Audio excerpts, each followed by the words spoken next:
మాట్లాడాల్సిందిగా కోరుకుంటున్నాము క్విక్గా. Thank you. ముందుగా నా ప్రియమైన మెగా కుటుంబ రక్త సంబంధికులందరికీ ధన్యవాదాలు. అంటే అన్నయ్య చిరంజీవి గారు, నాకు తెలిసి ఈ ఆడిటోరియంలో ఎవరు చిరంజీవి గారి అభిమానులు లేరు అని నేను నమ్ముతా. ఎందుకంటే ఆయన ఎప్పుడు మనకు దేవుడే, మనం ఎప్పుడు ఆయనకు భక్తులమే.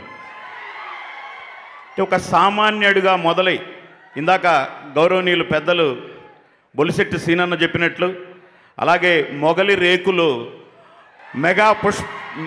మెగా పుష్పాలై ఈ వేదిక మీద వచ్చి ఇన్స్పిరేషన్తో వచ్చినట్టు, అట్లా నీకు నాకు అని కాదు మనందరికీ ఇన్స్పిరేషన్ అయినటువంటి మెగాస్టార్ చిరంజీవి గారు ఒక సామాన్యుడిగా ప్రారంభించి అసామాన్యుడిగా ఎదిగి ఈరోజు మనందరం చూస్తూ ఉన్న చిరంజీవి గారి hero daring, dashing, dynamic, supreme, megastar, Guinness book of record. But we all are waiting for Bharat Ratna అన్నయ్య. మేమందరం భారతరత్న కోసం ఎదురు చూస్తున్నాం.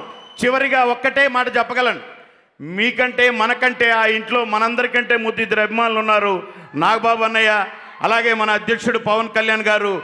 వారి తరపున కూడా ఇందాక వరమో శాపమో ప్రజారాజ్యం అనే ఒక వేదిక కూలిపోతే ఆ వేదిక మీద నుంచి నిలువెత్తు గాయాలతో నేనున్నాను అని లేచి నిలబడ్డ మగాడు మనగాడు పవన్ కళ్యాణ్ గారు.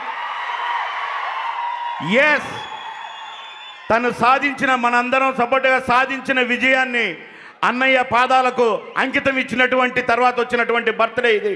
అందుకే మనకు స్పెషల్ మా అందరి తరపున, మా అధ్యక్షుడి తరపున, జనసేన పార్టీ తరపున, కొన్ని కోట్ల గొంతుకుల తరపున హ్యాపీ బర్త్డే చిరంజీవి అన్నయ్య. Thank you. Thank you sir, thank you so much sir. అలా మీరు తీసుకెళ్ళిపోవచ్చు sir. Thank you so much. బాధ్యతలు ఎక్కువగా ఉన్నాయి చేతిలో. అండ్ పద్మ విభూషణుడికి మెగాస్టార్ చిరంజీవి గారికి